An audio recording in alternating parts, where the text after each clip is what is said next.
And on that sentiment I can agree with, we will now move on to the final question. Do you want Payon to make more Donkey Kong games? Now, I know some people will probably say no because we have Retro and they're making pretty good games, and I'll get to my thoughts on Donkey Kong Country Returns in a moment. But to be honest, my answer would be sure. To sum up the best way to explain this, and this is generally my attitude regarding the franchise, and it's probably also why nostalgia horrors kind of irritate me so much.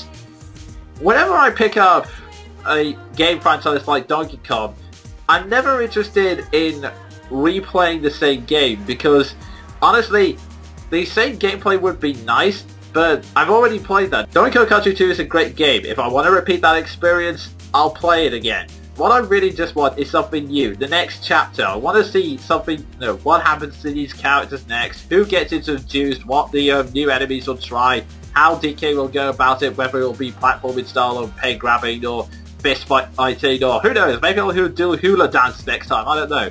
Point? Well, he's already done jungle beats to anime songs. True! the point is, I honestly don't mind who makes the next DK game as long as A, they introduce something new, and B, something which the makers of Jungle Beat didn't do, pay some respect to all the old chapters that gone before. Even if it's just a vague reference to character returning or whatever. Just something that shows you do actually care about everything else that's gone before. And then I'll be fine. And yeah, I wouldn't mind who makes the next Donkey Kong Country game, but if it was Payon or Retro, I would be really assured because both of those companies have proven that they can make great Donkey Kong games that are pretty faithful to the series. So, is there anything you want to add to that, Sven? Or? Well, basically, what you said. I haven't actually played the DK Jungle Climber and King of Swing series yet because, for some reason, I can't find them.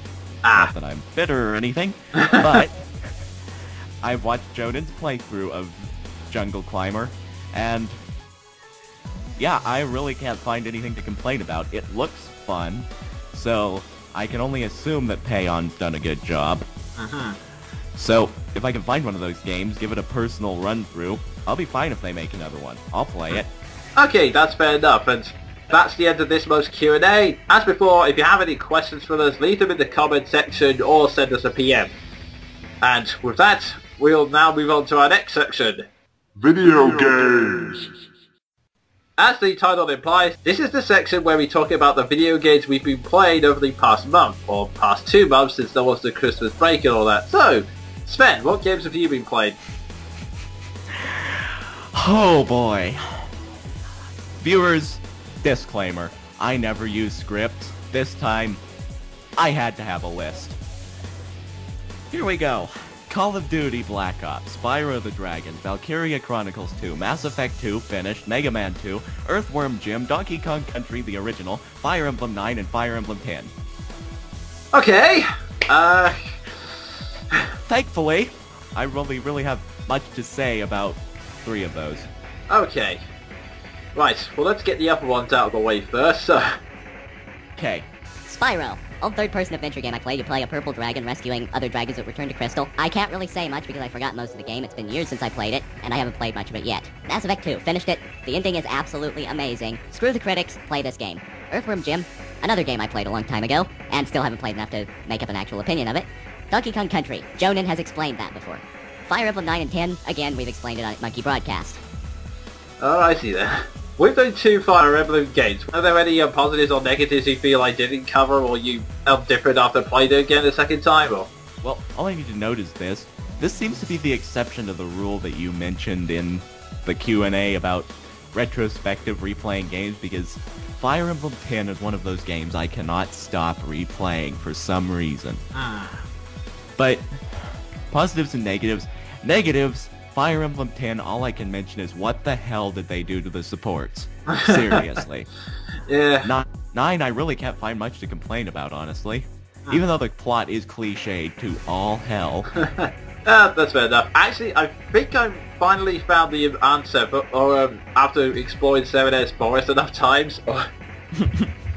Apparently, what was going to happen originally was that the reason why for Fire Emblem 10, the reason why they took out the support conversations was because they thought that the old system was too difficult, so they figured they should probably have everyone support with everyone, but the problem with that is that they just didn't have enough space to write those many conversations.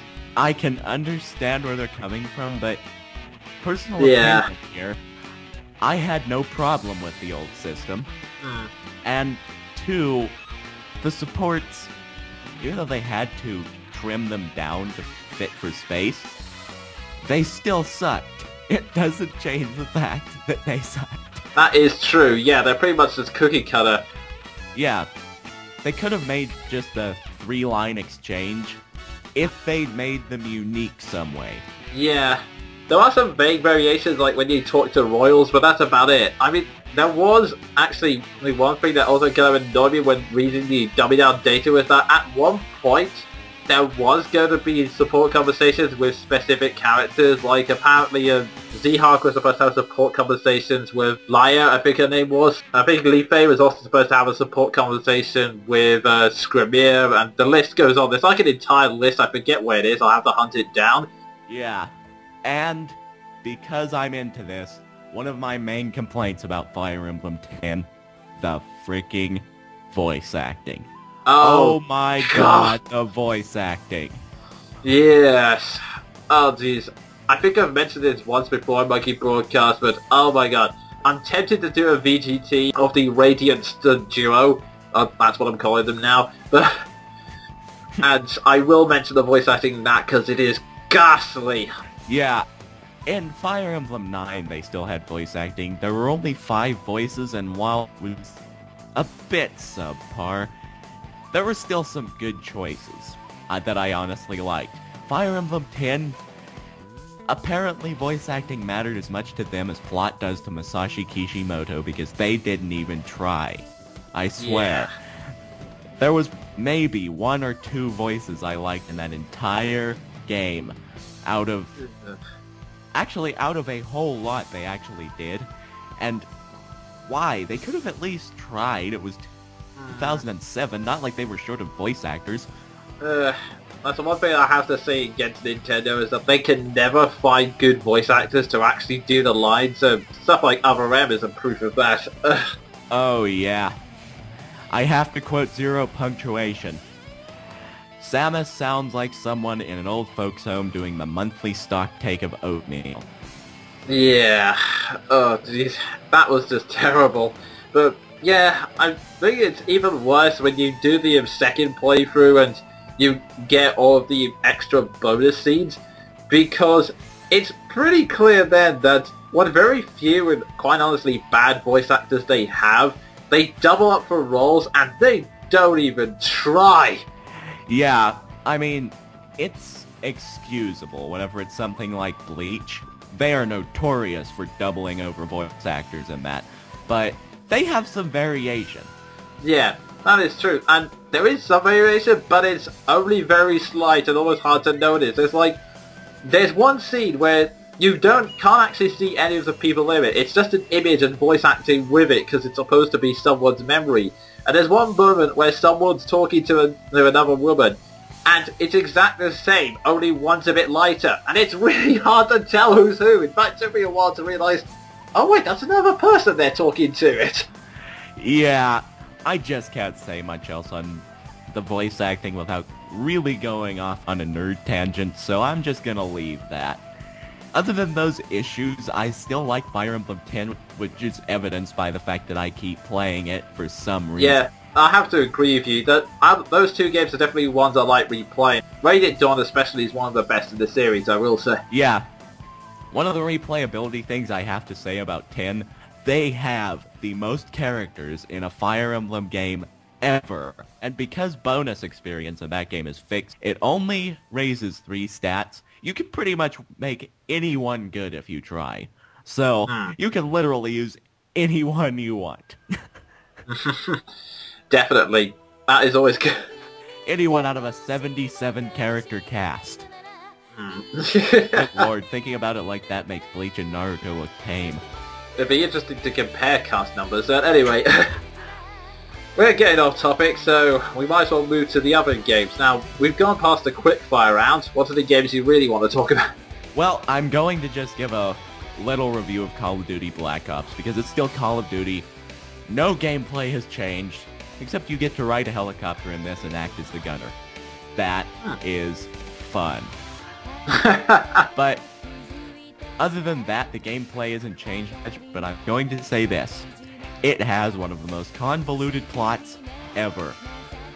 Oh. You start off the game as someone being interrogated in a dark room by figures he has no idea who they are. The entire game is flashbacks to his past. Except, sometimes it's not flashbacks. Sometimes you play one of the guy's companions, and another time you play as someone from World War II who is in prison with the character. What? I'm not making that up. You play as someone from Call of Duty 5 World at War, one of the fan-favorite characters from that game, go figure. Oh, jeez. And furthermore, if you don't want spoilers, skip this. It's basically blatantly stated that said character is with you the entire game. Whenever it's revealed, just about by the ending, that the guy was dead all along from the first scenario you met him, and the main character, I'm not making this up, the main character was hallucinating that he was doing everything the other guy was doing. It makes about as much sense as it sounds. Oh my god. Oh my god.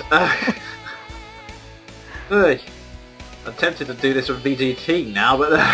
Trust me, it's a good one.